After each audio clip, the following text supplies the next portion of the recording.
Mulder and Scully must investigate a community full of unique and colorful sideshow performers to solve a murder. Among such a diverse group of people, the agents seem dull and unimaginative by comparison. Darin Morgan pens this X-File that turns the show on its head, proving this show has plenty of tricks up its sleeve. It's not happening.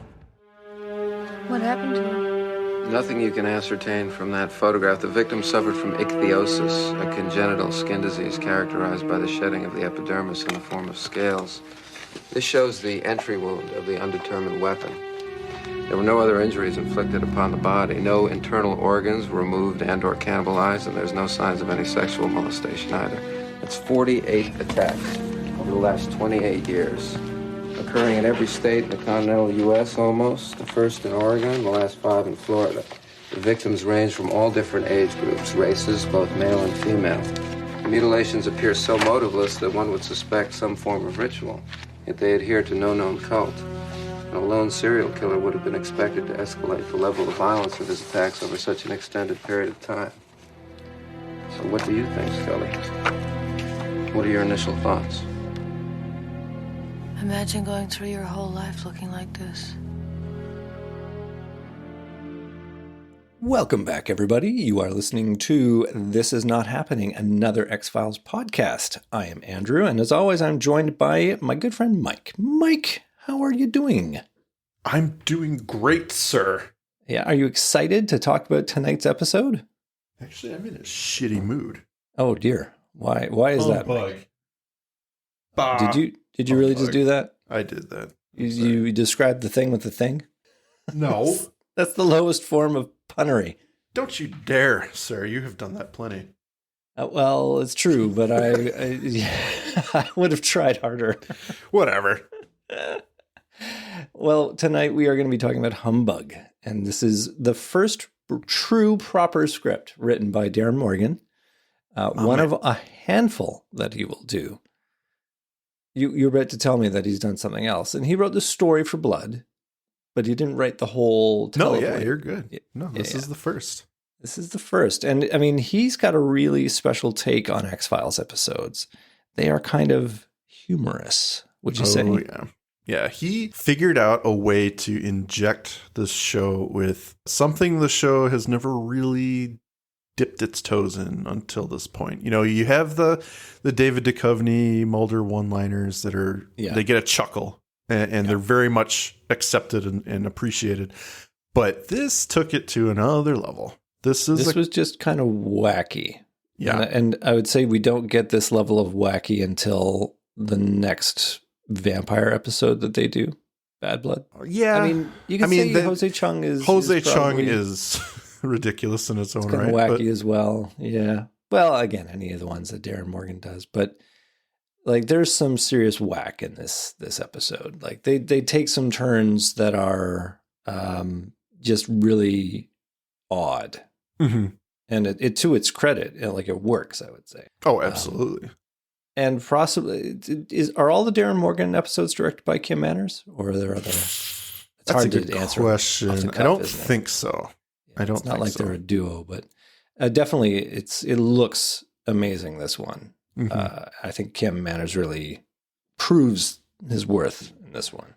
Oh yeah. But they only have like 6 Darin Morgan episodes. They are the classics, and it begins here with Humbug. It all starts here.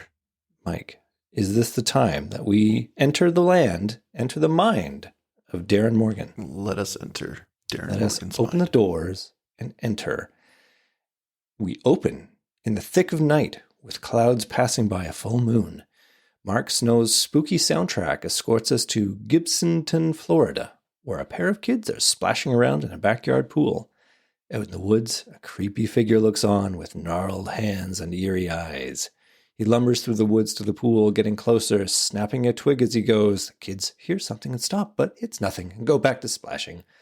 Our intruder slips silently into the water, swimming through the water to the kids, the music rising to a crescendo as the man, covered in a mottled, scale-like skin, emerges and gives his son an adorable hug.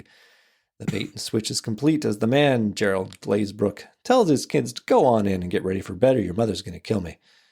Meanwhile, in the woods beyond, a red, pulpy face looks on maliciously as Gerald relaxes in the pool. Similar to before, a disfigured body slips into the pool, and Gerald is alerted to the noise. He looks over, incredulous, as he is attacked by the new villain. He tries to get out the pool, but is attacked multiple times, his blood filling the water. And as the monster continues to attack him, the camera shows us Gerald Glazebrook's painted van, telling us that Gerald is the alligator man. Is he a man? Is he an animal? Or is he a monster? We fade to black to the splashing the sounds of violence. Hell of an opening, eh, Mike? That's a good one. Pretty solid. It does that thing where you think the thing's a thing and then it's not, and then it is again. And then it is again. We all know we like. So yes, the bait and switch on the bait and switch. Only 2 in this case. We have had 3, but in this case, just 2. Yeah. With Irresistible, that was another fantastic one. But yeah, absolutely. I like the opening. It's very cool. It's not what you expect. And yeah, it almost, you could feel a little bit of the humor in that bait and switch, that first one. And then, the fake monster gets taken out by the new real monster. So, yeah. I love that they instantly humanize the monster of Gerald. That he is like suddenly dad, and the kids have no reaction. Like, they're scared because this just happened, but they don't look at him and recoil. That is the tone that they are setting through this episode, is that these folks have their own community that they are just normal in. I love it. Yeah. Great start. After the credits, we're in Mulder's office looking at the crime scene photograph of Gerald Glazebrook. Mulder reveals that Gerald exhibits ichthyosis, a congenital skin disease. He breaks down the attack that killed Gerald. No weapon determined, no other signs of violence, but there have been 48 deaths across every state in the continental U.S., and all different kinds of victims. So, Mike, this is how our agents are going to get involved. Finally get on board an investigation where 48 people have died. It's one of the biggest kill counts of an episode. Do you think they might have gotten a memo after the first dozen? I mean, that's what I was wondering. It's so ridiculous. Like, I've how has the government detail. Not responded to this? I know. They're suddenly like, you know what? Is there an agency that deals with this kind of, what do you call, serial nature? We want to get to a clean 50 before we really take notice. Because they're so spread out, it's just one per state. It doesn't really count. But the only thing I can buy, and I'm not giving it a pass because that is a ludicrous number. Yeah. But being in the 90s, and I was also going to come on that one. Yeah. I was going to say, if it's 1 or 2 per state, almost every state, whatever. Yeah. It would be hard to track down. You wouldn't necessarily have this wealth of information at your hands to be like, has this type of murder occurred somewhere else? It would take a lot of time, I guess, to get that kind of information in the 90s. Sure, but in any other X-Files episode, you would have somebody on the horn to Mulder saying, we got this weird murder where, it's this undetermined cause of death. We should send it to the FBI, and then it goes down to the bowels of the X-Files, and that's Mulder. True. There is no excuse. I get that this is, what am I trying to say? It feels like it's a trait to amplify the danger by saying that this is an epidemic of death. But it doesn't really matter whether it's 48 or 4. It could be 4 and it would be just as important. To make it 48, just it's just ridiculous. And I know we're driving right by that throwaway of there've been 48 people killed, but it's like, that's 48 people. What the hell? What is happening? Well, the agents are clearly invested. They're on their way to Gibsonton, and we fade to Gerald's funeral, his casket surrounded by dozens of mourners, as the priest recites good old Psalm 23. We get the first hint that this isn't your regular funeral as the priest turns the page with his toes, apparently not having or not wanting to use his fingers. The camera lingers on some of the funeral goers, a bearded lady, a man with what appears to be a small boy tucked away in his suit, and then a very creepy bunch of kids. It turns out they are all looking back at Scully with an equal sense of strangeness. Suddenly, the casket begins to vibrate and shudder, bringing the service to a standstill. Something is underneath the casket, and the mourners that are standing nearby move the casket out of the way to reveal a man tear his way out of the earth beneath, holding a hammer and a spike. The crowd is shocked and dismayed as he begins an impromptu performance, admiring and honoring the deceased by hammering a spike into his own chest. The man, who will come to know as Dr. Blockhead, is chased away by the crowd, which quickly flees the scene, leaving Mulder and Scully alone and bewildered, sitting in their chairs. I love this. Excellent. This is just so amazing. Yeah. It's so bizarre. It's just so bizarre. And the agents are looking around, or at least Mulder is. He's looking around and noticing all these people who seem a little strange to him. And then he gives this look to the guy next to him. He's like looking up at this giant. The chest, yeah. And this is just, everyone else is just normal. Just having a eulogy for their friend. It really does set the stage for what's going to come. Yeah. And Dr. Blockhead, I will say, is Jim Rose, the helm of the Jim Rose Circus. And he is very much a comedian and performer himself in real life. So yeah. Oh, they cast directly from the source in this one. It's excellent. Later on at Phil's Diner, the agents talk with Sheriff Hamilton. Gerald was an escape artist, one of the best, but his skin condition kept him from headlining at Vegas. Scully begins to form a theory that the killer could have been a sideshow performer, given the touring schedule and an isolation from the rest of society that might have turned them into a sociopath. But she is shut down by Sheriff Hamilton, who comes to the defense of his community. They refer to them as very special people, and no matter what they look like on the outside, they are the same on the inside as everyone else. Mulder sees a graphic on the menu at the diner, and he notes the artist, Hepcat Helm, and wants to meet him. Yeah. So we cut to Hepcat's studio, filled with monsters and monster parts. Hepcat is working on the bust of a particularly gross one as the agents and the sheriff arrive. He takes exception when the sheriff says he runs the local funhouse. Hepcat calls it a tabernacle of terror. Oh, man. Takes his work seriously, damn it. Well, Mulder asks Hepcat about the graphic on the menu. This is the Fiji mermaid, which he describes as a work P.T. Barnum came up with, a monkey sewn onto the tail of a fish. The episode title is dropped a few times. Humbug, which applies well to the Fiji mermaid, is a deception so transparent it's easily seen through. The agents decide to stay and finally tell the sheriff why the case is so damn special. Mulder shows Hamilton photos of tracks at several of the crime scenes. Now we find out why Mulder was so interested in the Fiji mermaid. There is speculation that the tracks are simian or monkey-like in nature.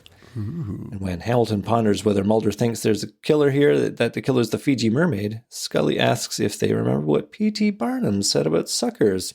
Hey? Oh, sucker born every minute. You got it, buddy. Later on at night at the Gulf Breeze trailer court, Mulder and Scully are checking in with the proprietor, Mr. Nutt. Nutt is a person of short stature, and Mulder asks if Nutt has ever done any circus work, which provokes a tirade from Mr. Nutt. And what makes you think I've ever spectated a circus, much less been enslaved by one? I know that many of the citizens here are former circus hands, and I just thought that maybe You thought that because I am a person of short stature, that the only career I could procure for myself would be one confined to the so-called big top. You took one quick look at me and decided that you could deduce my entire life. Never would it have occurred to you that a person of my height could have possibly obtained a degree in hotel management. I'm sorry. I meant no offense. Well, then why should I take offense? Just because it's human nature to make instantaneous judgments of others based solely upon their physical appearances? Well, I've done the same thing to you, for example. I've taken in your all-American features, your dour demeanor, your unimaginative necktie design, and concluded that you work for the government. An FBI agent. But do you see the tragedy here? I have mistakenly reduced you to a stereotype, a caricature, instead of regarding you as a specific, unique individual. But I am an FBI agent.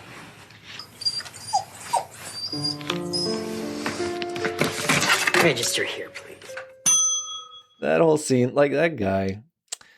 Did such a good job. I mean, he stole the scene in Twin Peaks, and he's stealing it here. It's just a perfect moment. Yeah, just the way he pegs Mulder immediately. Well, their bags are taken by Lanny, who gives us another excellent monologue when Mulder asks him whether he's done any circus work. Best work I ever had, he says. Lanny is a towering figure with a tiny conjoined twin brother protruding from his stomach. Lenny tells him he had some of the best work of his life as a sideshow actor, but then Mr. Nutt convinced him it was beneath him to display his body for the entertainment of others and gave him the job of carrying luggage for other people, which is so lovely and ironic. It's perfect. He's such a towering man, and to be doing just kind of a mundane job. He's very soft in the way he speaks to everyone too. There's some great moments in the show where, you could see anybody else would be reacted to with violence, but because it's him, because of the way he presents, he's treated with kindness, and it's nice. Yeah. We cut back to Hepcat's studio as he continues to work. We see in a reflection a creature sneaking in through an open window. Oh no, Hepcat's in danger. No. The funhouse mirrors, the Tabernacle of Terror mirrors, show us distorted reflections of the murder that ensues. The small body of the Fiji mermaid launches itself upon Hepcat, and a spray of blood is cast across the menu with the very graphic. Hepcat screams as he is bitten repeatedly by the monster, his body descending to the floor in the reflection of a broken mirror. So that's 2 murders we got so far. Poor Hepcat, murdered extremely violently. Yeah. And for the listeners, this is Gordon Tipple, who plays Hepcat. And remember, we saw him in Eve, young at heart, and we will see him again in Jinga. Yeah, he's like one of the record retreads. He comes through a lot. Yeah. But he's not wearing glasses or a mustache, so this is pure Gordon. The next morning, Mulder is doing his dawn jog when he comes across the water's edge, seeing what appears to be a man swimming with a fish in his mouth.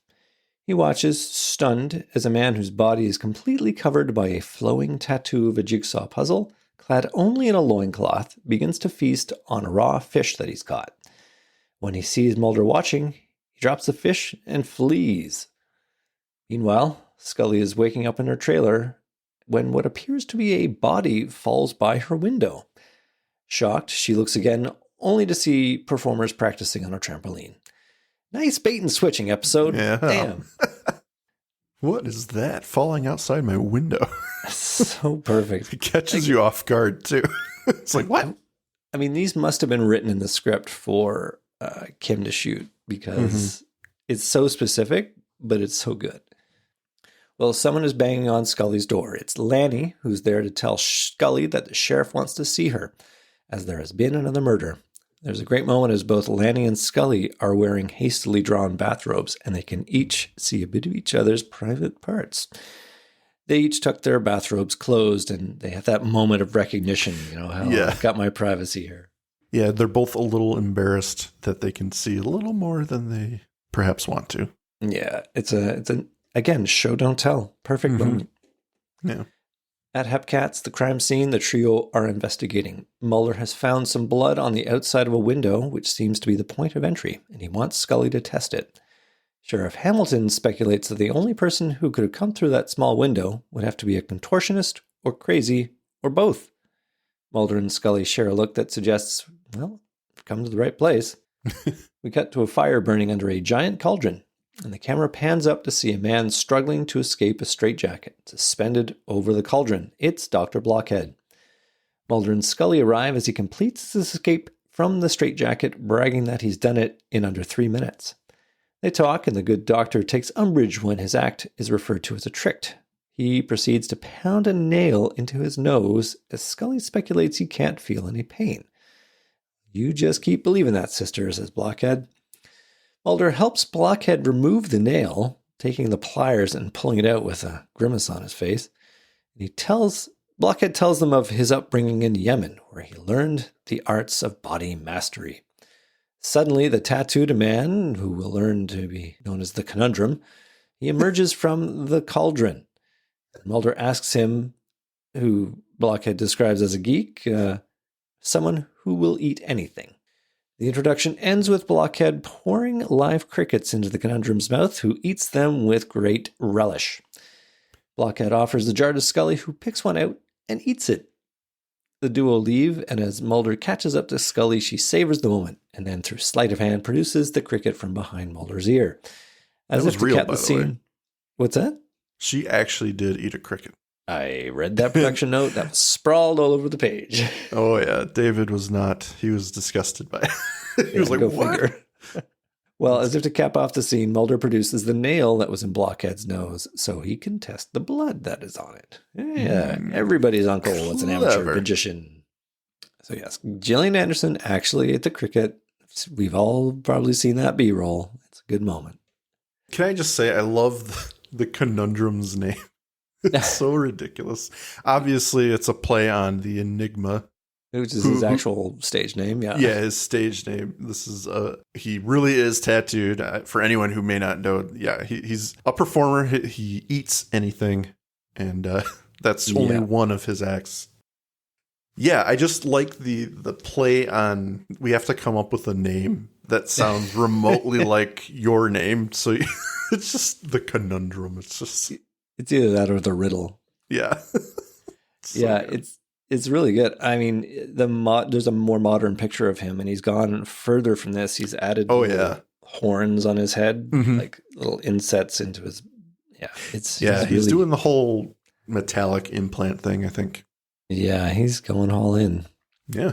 Well, later on, Scully is visiting the Gibsonton. I can't say the name of that town. Can you say that? It is a weird name. Gibsonton?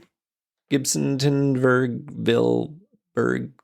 Perhaps what we should have done is check to see if this is even a real town. An actual place? I guarantee you it's not. Yeah. They never do that.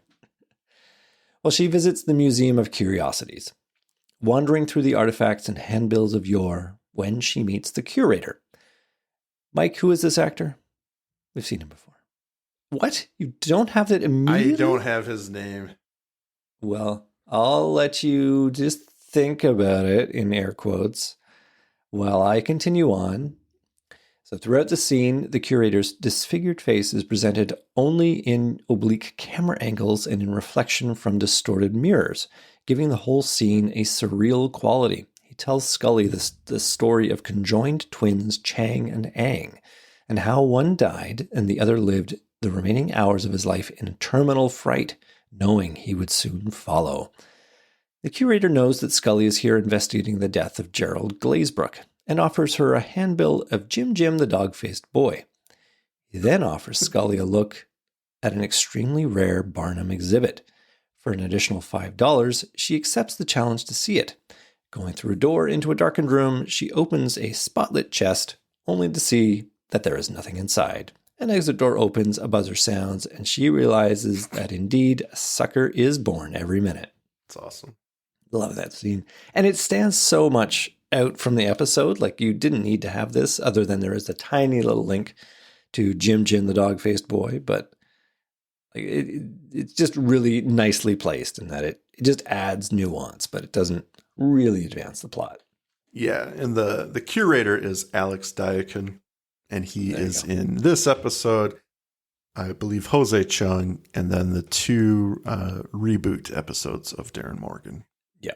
Later that night at the trailer park, Mulder hears noises under Scully's trailer. He finds Mr. Nutt there, who's explaining that he's just doing some repairs to the plumbing, and then again launches into a tirade to shut down what he thinks is Mulder's assumption that he's there to spy on Scully. Not everyone is attracted to stereotypical good looks, says Nutt. Mulder would be surprised to know how many women find Nutt's small stature alluring. Mulder, with the ultimate comeback, you'd be surprised to know how many men do as well.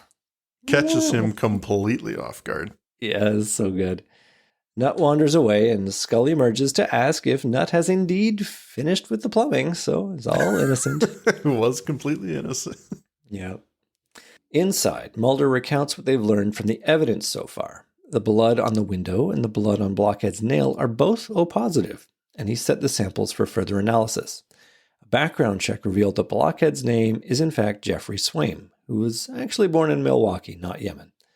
Scully reveals that she ran a background check of her own. A long story reveals that before becoming the sheriff of Gibsonton, James Hamilton was Jim, the dog-faced boy.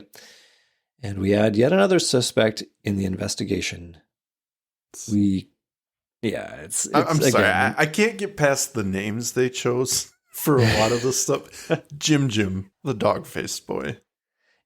it's probably very on brand. Like It is, I'm sure. I think they did quite a good job of studying the source material and trying to be as on point and as respectful as they could be, for sure. Yeah, no doubt. He did his research on this one. It's well crafted. Oh, yeah. Yeah. Apart from the 48 murders, I'm pretty on board That with this has to episode be as a whole. just a ridiculous. He had to put that in there to be ridiculous. I don't think he does anything. Darin Morgan, we're talking about. I don't think he does anything half-assed. I think he put a lot of thought into that number and thought this is ludicrous. I would go with that. Yep. So we cut to a night scene with Sheriff Hamilton using a shovel to dig up a hole in the earth. Again, under the full moon, Hamilton produces a knife, cuts something with it, and drops it into the hole he's just dug, filling it in. The agents are looking on, and Hamilton leaves. After the commercial, Mulder digs up the hole, but he reveals his doubts to Scully, disliking the fact that they are targeting Hamilton based purely on his background, but they continue nonetheless, digging into the hole. As a flashlight shines on them, Hamilton has arrived, and Mulder reveals that they are exhuming his potato. Chagrined, Scully babbles an explanation that surveillance of fellow team members is a typical precautionary tactic, but Mulder lays it all out that they've learned that Hamilton used to be the dog-faced boy. Luckily, Hamilton takes it all in stride, revealing that one day he lost his hair and his career. The potato is a very old remedy for warts. I like that he doesn't get angry here. I'd like that he doesn't. He's very, you know what? They're just doing their job. He very quickly clocks that investigation isn't going very good. I like that turn. Yeah.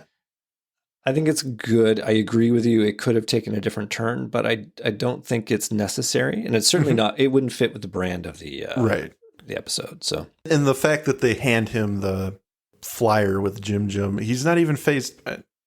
He's like, yep. Look how thin I was back then. Yeah. Yeah. It provokes a good memory in him. I like it. Over at the trailer park, the conundrum is wandering around when he sees Mr. Nutt's dog and decides a midnight snack is in order, and he chases.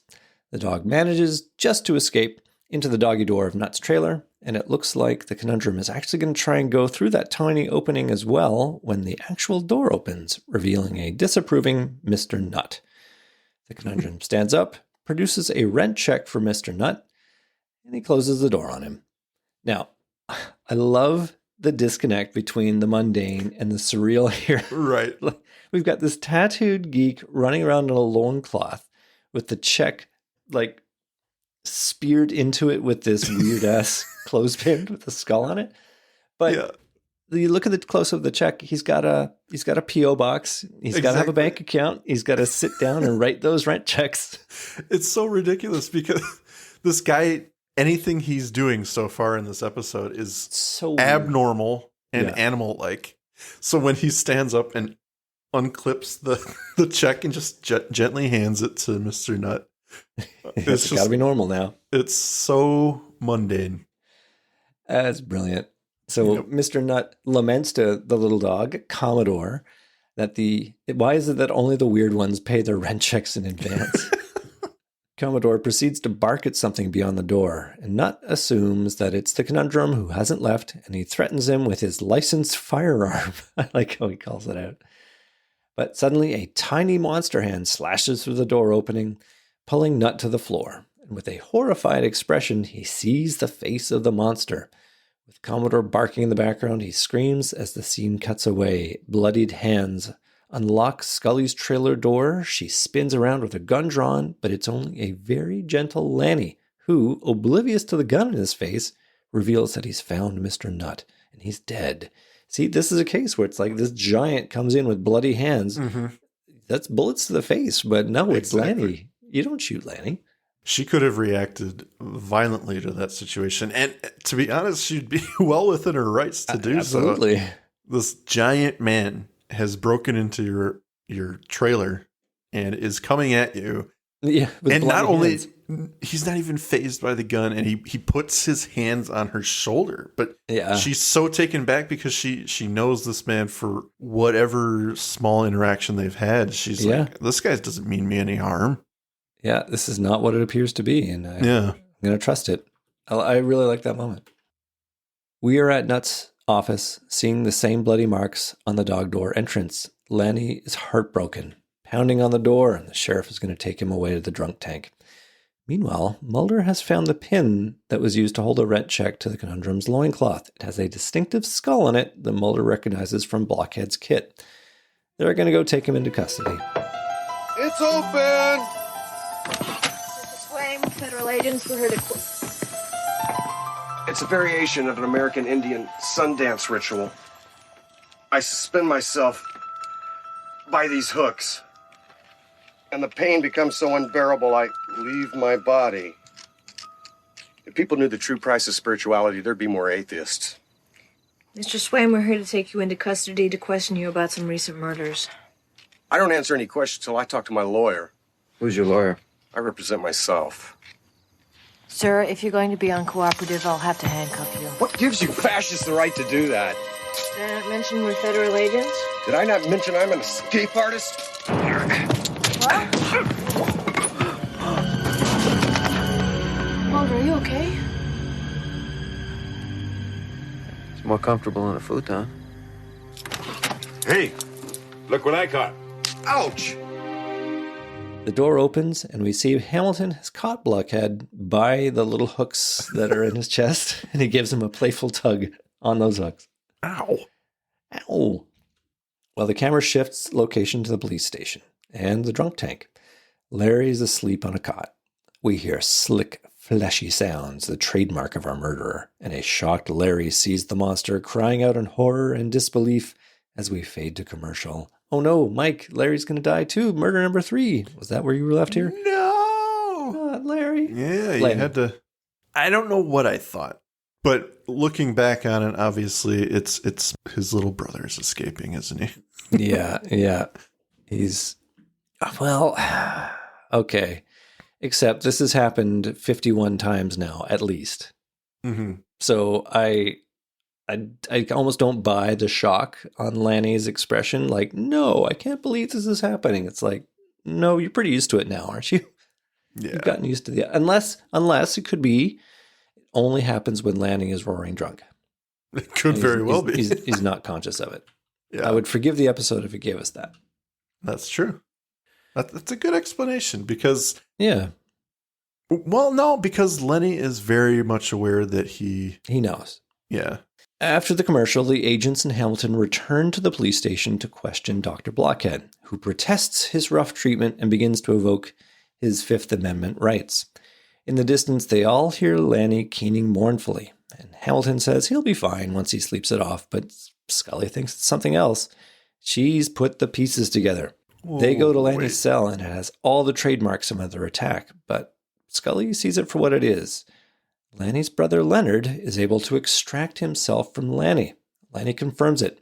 How could he turn in his brother without turning himself in? And he doesn't think Leonard knows he's hurting anyone. He's just looking for another brother, which brings Lanny to tears.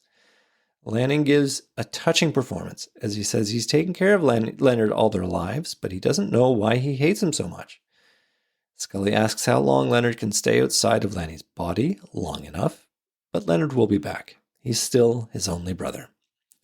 Scully spies Leonard through the window, and they all rush out in pursuit. How are we feeling about it so far? It's so action-packed. I mean... You move from one thing to the next pretty quick, and it's all entertaining. Because every time someone new is on screen, there's something interesting happening. Even with Lenny, you know, he's not doing anything. He's lying in bed drunk or whatever and in pain, and he's emotionally hurt because he thinks his brother is looking for another brother or a new home. And I like this episode's pace because you go from one thing to the next. The agents are going from one false lead to the next, and then it's all culminating to this moment where they know who the killer is, and now they have to catch it. Yeah. So it's just a quick episode, and it really keeps you on board. I've had nothing, apart from the 48 murders, I've really had nothing negative to say about this one. And I think there have been only a handful of episodes which we've basically torn through in terms of describing the plot. And there's been nothing to really dwell on because it's just also good. Mm-hmm. It's a shame that the good episodes, the great episodes even, are sometimes the shortest that we do. But part of what we do is taking things apart and learning about them and maybe even criticizing. But it's the great episodes that are just great. And it's hard to do that. Yeah. I mean, I think it's interesting, the monster that they've created here and the motivation. And I think some of the more interesting villains have been ones that you can empathize with. Like Donnie Faster in Irresistible, you understand him, but he's a good villain to hate because he's just so easy to hate, right? For what he does. But it's hard to hate Leonard. It's hard to hate Lanny because you can understand the situation, or at least you can empathize with Lanny for sure. You maybe don't have enough information to know why Leonard is doing what he's doing. Yeah. But I mean, all you get really from Lanny is he's trying to find another brother. I don't know why he hates me so much. And it's up to you to figure out what the motivation of the villain is. If you even need to, I suppose. And it could just be he's a monster and there is no motivation. Yeah. It could just be this animal instinct or whatever, but you don't really care at that point. You care about Lanny. Yeah. And that's interesting, you know? Yeah. Yeah. It's very enticing. They follow Leonard's trail to Hepcat's Funhouse, Tabernacle of Terror, and split up so Scully can cover the back exit. Mulder stalks Leonard through the halls of the Tabernacle, a dark series of hallways illuminated by downward-facing spotlights. It's a maze, and Mulder quickly becomes lost. Similarly, Scully wanders through the Tabernacle, coming face to face with a fake monster and almost shooting it. In a hall of mirrors, we get dozens of Scullys looking around, and she sees Leonard in a reflection, takes a shot at him, but it's just a mirror and it shatters. She wanders around some more, and suddenly Mulder appears at her feet, having slid down a slide. I think at this point they realize they're way over the heads and they're likely to shoot one another at this rate, so they elect to wait for Leonard outside. In fact, Leonard's got the same idea. He's now in the distance, getting away, and they chase after him to go back to the trailer park. Technical note at this point, I think it's worth pointing out the difficulty of shooting in a hall of mirrors, like actually recording that scene. Mm-hmm. I don't know how obviously very careful planning so that you don't see the cameraman and the crew in the reflections of all those mirrors. Yeah, it's in my notes. It's extremely hard to do that kind of thing. And I've only seen a few productions that managed to pull it off. And I think obviously it's not a terribly long scene, so they didn't have to do like a 360 shot that is almost impossible. A tracking shot through the whole. Yeah, so a cleverly placed tripod or something could get this scene done. But definitely took some doing. Oh, for sure. At the park, the conundrum is taking out the trash when he is set upon by Leonard. There's a struggle, and we cut back to our agents chasing still. In the distance, we hear the screams, and then one is cut short. They arrive as the conundrum lies on his back. Mulder asks if he's seen he's about this, and then they rush off. How do you describe that? A smile on his face, the conundrum rubs his full tummy, looking for all the world like he's just had a very satisfying meal. Oh, boy. Oh, boy. We fade back to the trailer park in the morning as police officers continue to search for Leonard. Scully is dressed down by a clearly pissed off Hamilton as they are not finding Leonard. Now you're sure it was the twins you saw running around here? I mean, maybe it was the Fiji mermaid and he jumped back in the river and swum his way back to Fiji. You know how I feel. You're taking off? Are you kidding me? That thing's still on the loose.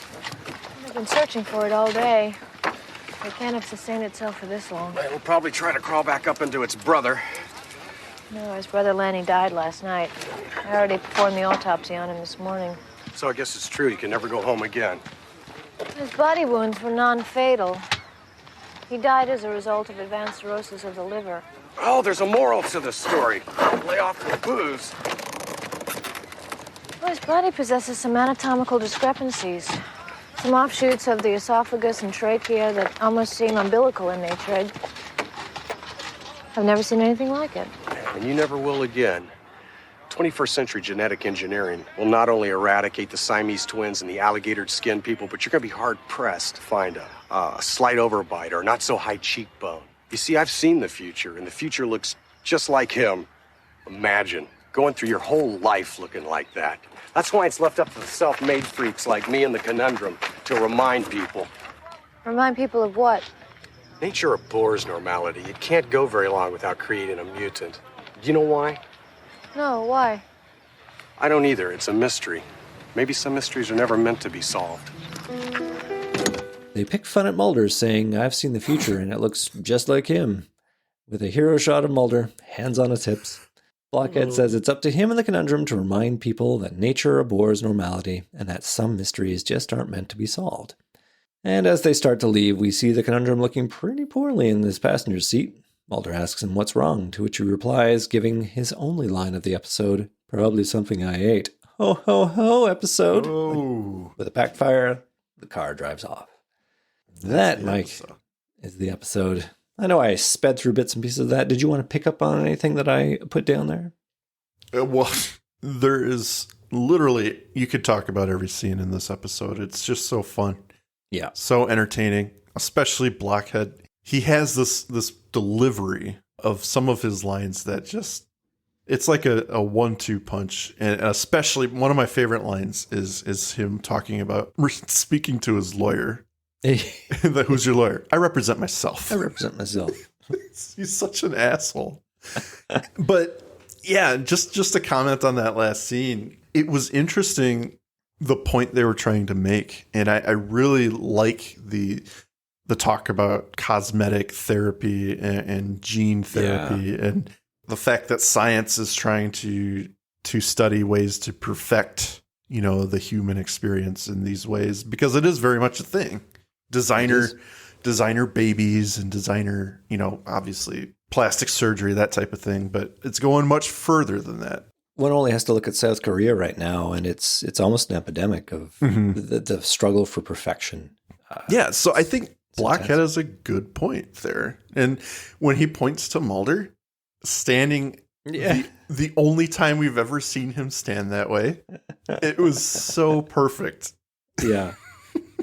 I mean, Mulder's an attractive man, but I don't think he's a 10 by any stretch. I think in the context of the village that they're in, where everybody is a little bit odd, like they probably went to great lengths to cast people who were not model quality.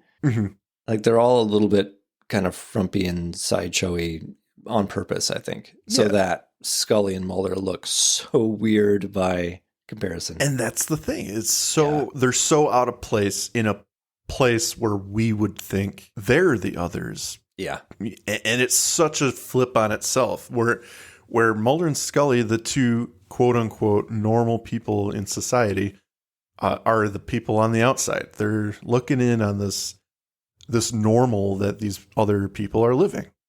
And it's very cool, very clever. Again, Darin Morgan knows his shit and he can write that very well. So Yep. Yeah, absolutely. Did you have final thoughts that you have not already raised, or was that? Well, I just went over a couple.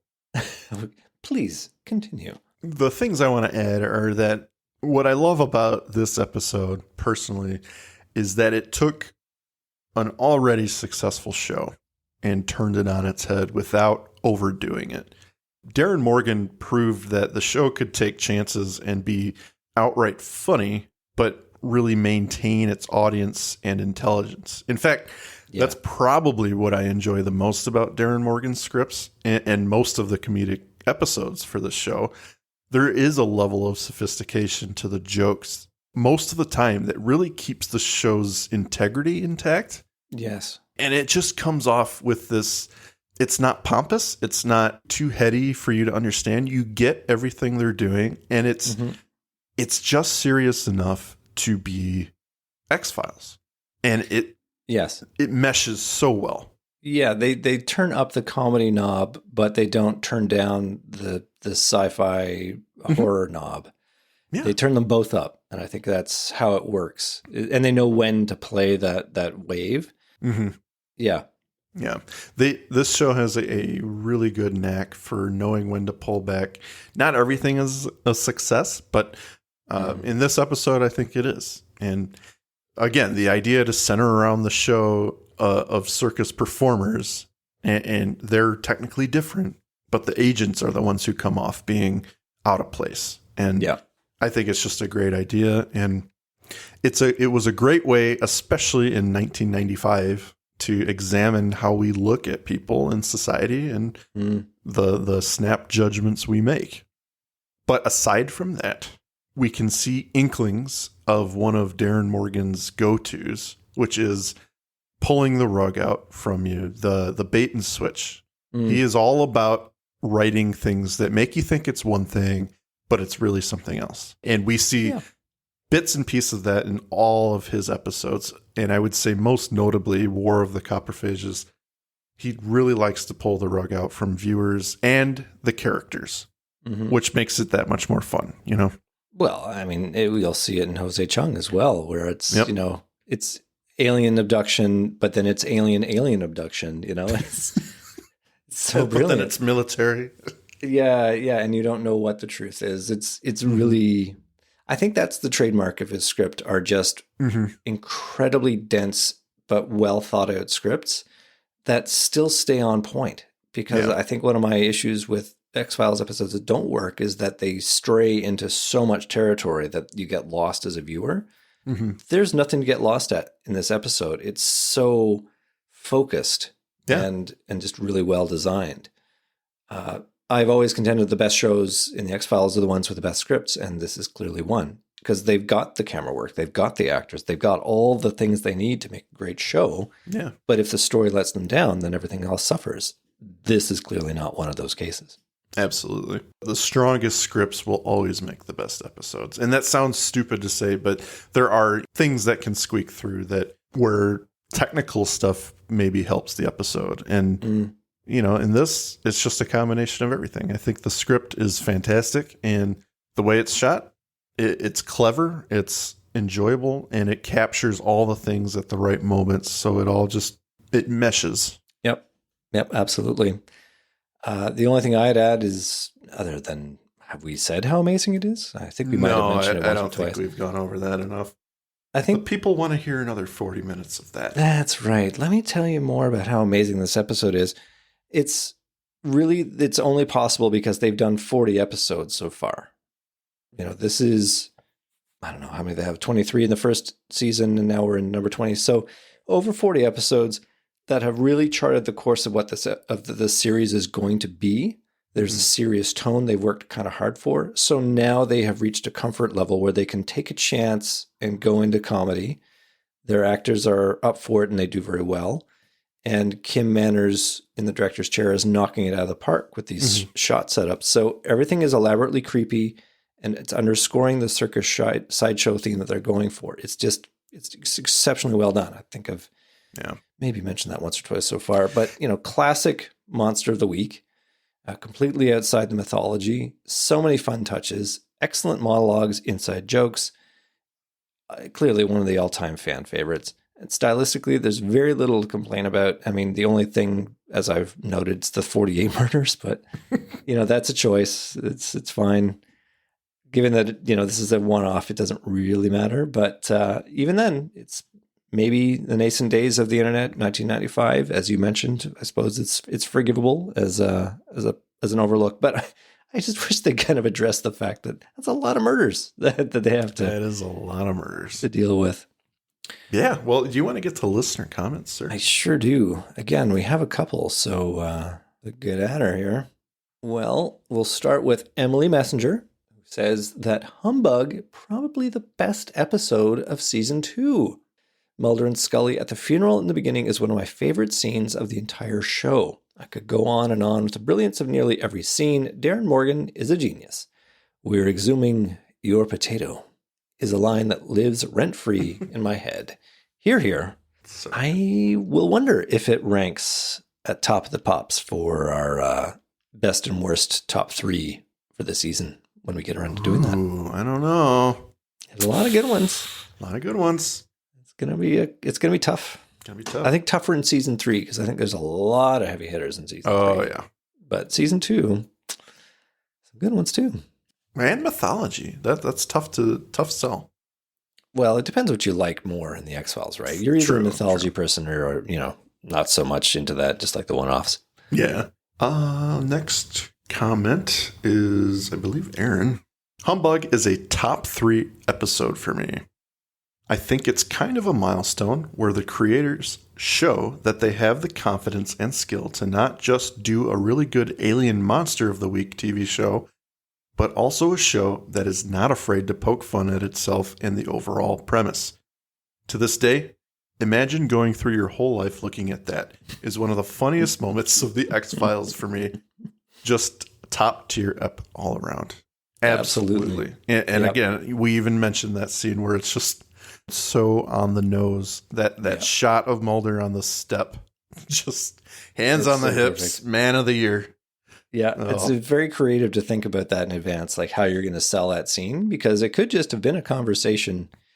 Well, no, I guess they do specifically call it. It's a very well-crafted scene, that element. I think Aaron's, he's echoing what I've already said, which is just that they've got their 40-odd episodes in, and they've arrived at a point where they feel they can really decide to take a little bit of a step out. Yeah. And it pays off. It pays off completely. What a great episode. Well, we'll end up with Josh, and on Humbug, he says, such a wonderful episode. It's amazing, great, and funny, and a true celebration of weirdness, which I think is something really wonderful about what the X-Files provided a channel for a time when that was a fairly unique thing. Mm-hmm. And it totally opened up the show for a whole new kind of episode that ended up creating some of the all-time great ones. Yeah. Well, and very pretty much Darin Morgan properties, every one. Yeah. I mean, for the for season 2 and 3, he wrote all the really funny stuff and the stuff that really makes you think or props the show up in a way that kind of makes fun of itself, or it takes those chances. I think, he just really championed this whole style of episode for the X-Files. I like to say that this episode really just blew the doors of possibilities off their hinges for this show. They knew that they had, with Mulder and Scully, the FBI agents who could investigate anything, that would fit within their mandate. And their mandate was super wide, right? That they had this vehicle to tell stories. And then it became a question of, what stories do you want to tell? The tropes that they came up with were sci-fi, horror, spooky, ghost stories, choose a monster. Aliens. That's what they're going to fight, and they were typical action adventures. But to delve into comedy is not a natural go-to. And I'm glad that they did not turn it into a funny show 100%. That Fox didn't look at these numbers and go, oh man, people really like funny X-Files. We should just do funny X-Files stories from now on. Well, the truth is what we like is well-written shit. Yeah, absolutely. But they didn't lean into the spin. They didn't decide, okay, we're going to do funny shit all the time now. They knew that it only worked because they created this base from which they could experiment. Mm-hmm. And they do that consistently through the show. I'm thinking of the Cops episode where they do the reality TV. That was so good. Daring, and if that blew up, they'd be like, well, every episode's going to be like that now. But I think this is the strong hand on the tiller of Chris Carter saying, no, it's going to be this. We're going to have mythology, and we're going to occasionally venture out and do fun things as well. But we're always going to rein it back to what the show deserves to be. Yeah. The only time where they let the fun take over is season 6. And that's not to say it's a bad season at all. I personally think it's a great season, but it's about 50-50 divide. Yeah. Okay. So keep that in mind. Okay. Season 6 does go about 12 for 12. Interesting. I haven't seen those in a while, so I'll have to look at it through that lens. Yeah. I'm thinking of an episode that I don't think is Darin Morgan that's really got a lot of yucks in it, and that's Syzygy. That's Chris Carter. That is Chris Carter. So even he knows that it's it's okay to be funny. Yes. I would say I would even say that Darin Morgan's penmanship inspired Chris Carter to take some chances. I would believe that for sure. Because, yeah, he was definitely a lot more serious until season 3. Well, have we arrived at the end of our brief time? I think Gibsonton, Florida. We have enjoyed this episode enough for the fans to not be annoying. It was an episode like this is always going to be a celebration. Yeah, and the fans know what we're talking about, so let's not waste their time. That's right. They can get on to watching or listening to something else far more entertaining than us. Thank you for those comments. They were really great. Yeah, absolutely. Thank you. Mostly because they echoed stuff that we already said. So that made us feel really good, I'm sure. Yeah. Our egos are what is most important here. So that's right. Thank you all for doing that for us. And as always, we encourage you to get your comments in on future episodes. Indeed. So from myself, Andrew, and from Mike, I will give you the last word. The last humbug word for the evening, which you guys is... have a wonderful night. And don't be humbug-y. Don't be humbuggish. Don't engage in humbuggery. Humbuggery is at a minimum. That's right. That sounds dirty. Well, yeah, half of that word is not good. So, all right, guys, you guys have a great night. Thank you for listening to today's episode. If you liked what you heard, please rate and review on your podcast app of choice. Andrew and I would be eternally grateful to you fine people for helping us expand and get the word out. Also, we've got a killer group on Facebook. Feel free to join in on the discussion at facebook.com/groups/thisisnothappeningpod and become an official member of the syndicate. We do polls and we have questions for every episode to give you guys the opportunity to chime in and possibly let your voice be heard on our recordings. And please join us on our new Twitter at tinhxfilespod, no dash, to stay up to date on everything, moment to moment. Thank you, and remember, don't stop swimming.